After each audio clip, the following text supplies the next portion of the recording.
નમસ્કાર, મારું નામ કૌશિક. છેલ્લા 5 વર્ષથી હું જુનાગઢમાં વર્કશોપ કરાવું છું. અમારી 7મી બેચ છે. વર્કશોપ એટલા માટે કેમ કે જુનાગઢમાં આર્ટ્સનું બહુ મતલબ કલાનું જે આપણે કહીએ તો બહુ જુનાગઢીઓ એમાં પાછળ છે. કદાચ રીલ્સ બનાવતા હશે પણ નાટકોમાં, ફિલ્મોમાં એવી રીતે એમને લોકોને ના તો કોઈ ગાઈડન્સ મળતું હોય કે પછી એમને કોઈ માર્ગદર્શનથી એમાં આગળ પુશઅપ મળતું હોય, બહુ એવું ઓછું થતું હોય છે. તો એટલા જ માટે જુનાગઢમાં પણ કલાકારો તૈયાર કરવા, જુનાગઢના કલાકારોને સ્ટેજ આપવું, આગળ પુશઅપ આપવું, એવા આશયથી આ વર્કશોપ કરું છું. અને ભવિષ્યમાં આપણે એ કલાકારો સાથે કંઈ ને કંઈ પ્રોજેક્ટ કરતા હોઈએ છીએ, જેમ કે કોઈ શોર્ટ ફિલ્મ તૈયાર કરવી.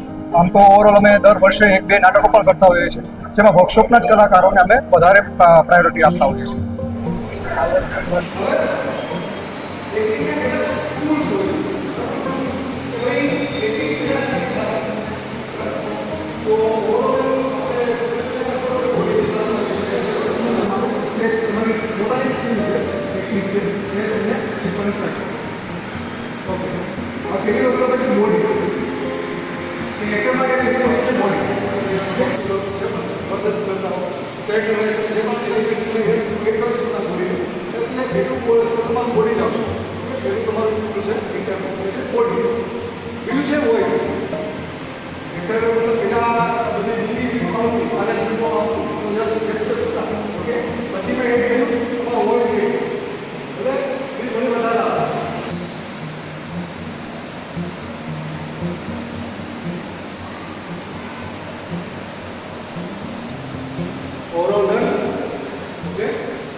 મારું નામ અવિનાશ બારોટ છે. હું ડાન્સર, એક્ટર અને એઝ અ કોરિયોગ્રાફર છું.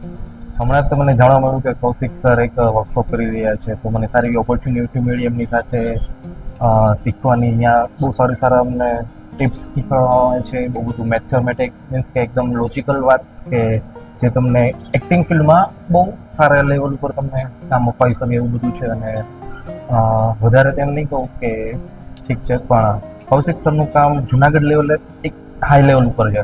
એટલે આઈ હોપ કે તમે જો વિડીયો જોઈ શકતા હોય, મારો બધે સુધી પહોંચતો હોય તો કૌશિક સરનો કોન્ટેક્ટ કરો અને સારું એવું વર્કશોપ અટેન્ડ કરો.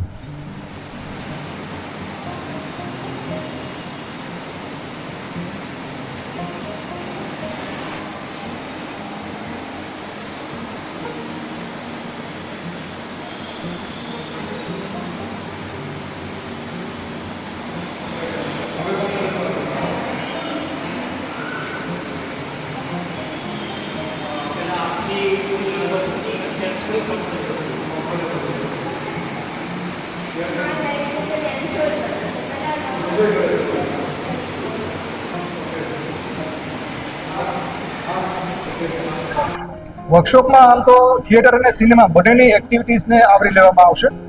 એમાં ખાસ કરીને તમે બેઝિક્સથી સ્ટાર્ટ કરતા હો તો બોડી ઉપર પહેલાં કામ કરવાનું થતું હોય છે. બોડીને ન્યુટ્રલ બનાવવું પડતું હોય છે.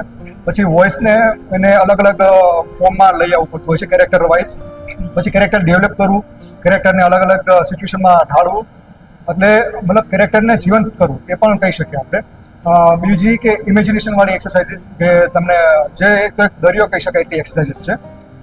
ઇવન પછી તમે કેરેક્ટરને સ્ટેજ ઉપર અધરવાઇઝ તમે કેમેરાની સામે કઈ રીતે પ્લે કરી શકો, કેમેરાનું નોલેજ આપવું, સ્ક્રિપ્ટનું નોલેજ આપવું, પછી કેમેરા એંગલ્સનું નોલેજ આપવું, અને ખાસ કરીને જે લોકો કેમેરામાં અધરવાઇઝ કે જેને આપણે શૂટમાં કે જે સિનેમામાં જવા ઈચ્છે છે એ લોકોને પ્રોફાઇલ કઈ રીતે શેર કરવી, મતલબ કાસ્ટિંગવાળા તમને કહી દેશે તમને ઓડિશન્સ માટે તમારું પોતાનું પ્રોફાઇલ શેર કરો, પણ એ પ્રોફાઇલ કઈ રીતે શેર કરવી, એમને એપ્રોચ કઈ રીતે કરવું, એમને મતલબ તમારી પ્રોફાઇલનું પરફેક્શન કઈ રીતે આપવું, એ પણ વગેરે અમે શીખવીએ છીએ.